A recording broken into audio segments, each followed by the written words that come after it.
नमस्कार साथियों, स्वागत है आपका दीप ज्योतिष केंद्र में। आशा करता हूं कि आप सब कुशल मंगल होंगे। तो साथियों, जैसा कि आपने मेरी लास्ट वीडियो में देखा था कि हमने कैरियर को लेकर बात करी थी कि जातक अपना कैरियर जन्म कुंडली में किस भाव से देखे, कौन से ग्रह कैसा फल देते हैं। सब ग्रहों का फल हमने देखा था कि कौन सा ग्रह कैसा फल देता है कैरियर के लिए।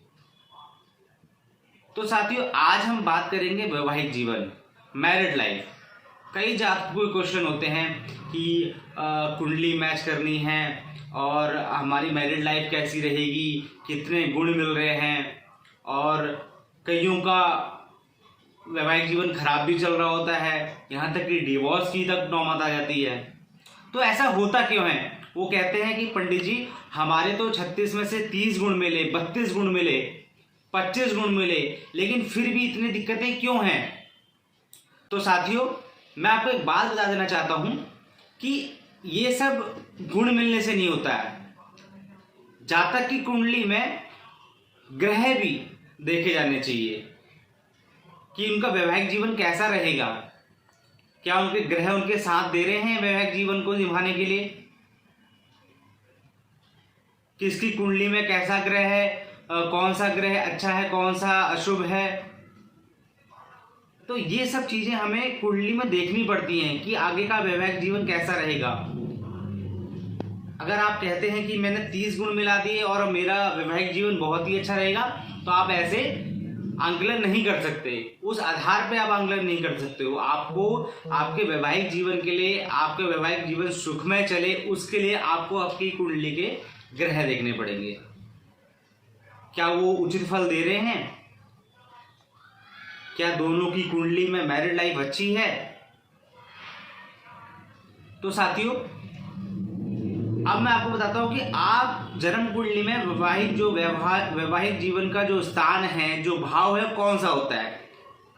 तो वैवाहिक जीवन के लिए कुंडली में सप्तम भाव होता है।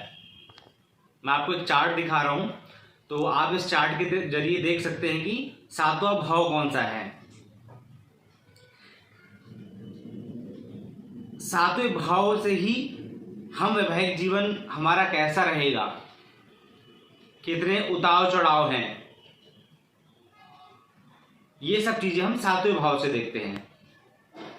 उसमें कौन सी राशि बैठी है, वह कहां बैठी है, तो ये सब चीजें हम सातवें भाव से देखते हैं। साथियों, मैं आपको बता देना चाहता हूं कि लड़के की कुंडली में वैवाहिक जीवन के लिए शुक्र ग्रह का अच्छा होना बहुत जरूरी है। वहीं लड़की की कुंडली में गुरु का अच्छा होना बहुत जरूरी है, क्योंकि ये दोनों ही विवाह के कारक हैं। शुक्र किसका कारक है? स्त्री का। गुरु किसका कारक है? पुरुष का, वर का। इसीलिए इन दोनों का शुभ होना बहुत जरूरी है। ये दो हमारी अगर कुंडली में अच्छे रहेंगे, अच्छी पोजीशन पे होंगे, तो कहीं ना कहीं वैवाहिक जीवन अच्छा होता है। परंतु उसके लिए हमें और भी बहुत सारी चीजें देखनी पड़ती हैं, जैसे कि जो सप्तमेश होता है, यानी कि सातवें भाव में जो राशि बैठी है। मान लिया कि सातवें भाव में राशि बैठी है मकर। अब मकर राशि का स्वामी कौन है? शनि। तो सप्तम भाव और सप्तमेश कहां बैठा हुआ है, उन्होंने कुंडली में कौन से घर में पोजीशन ली हुई है। यदि सप्तमेश अपने ही भाव में, अपने ही घर में रहता है, तो वैवाहिक जीवन अच्छा चलेगा। उसमें शुभ दृष्टि हो, गुरु की दृष्टि हो, शुक्र की दृष्टि हो, ये सब शुभ ग्रह हैं।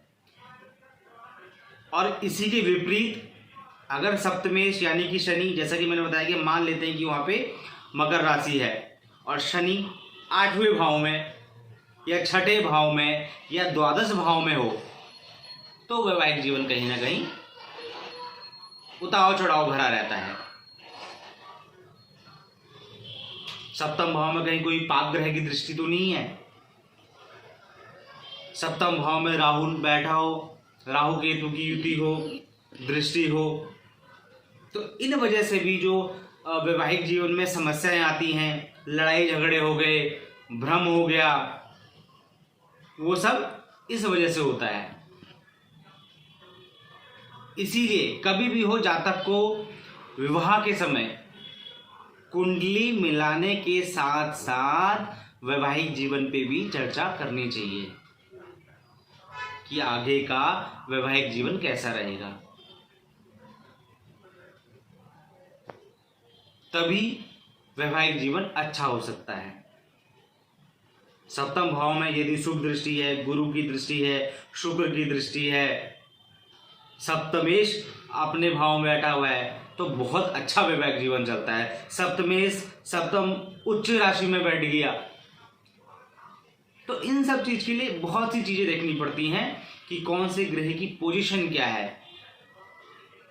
मेन जो होती है पोजीशन, कि ग्रह ने अपनी पोजीशन किस भाव में ली हुई है। पाप कर्तरी तो नहीं है। कभी कभार क्या होता है कि वैवाहिक जीवन को लेके ग्रह इतने खराब हो जाते हैं कि बात डिवोर्स तक पहुंच जाती है। वो क्यों पहुंचती है? इसी वजह से पहुंचती है। ऐसा नहीं कि आपने 30 गुण मिलाए, 32 मिलाए, 36 मिलाए, ऐसा नहीं। क्योंकि सप्तमेश जो ग्रह है वो इतने तरीके से फंस जाता है। पाप दृष्टि होती है, अष्टम में पड़ा हुआ है, सप्तम भाव पीड़ित है, पाप कर्तरी है,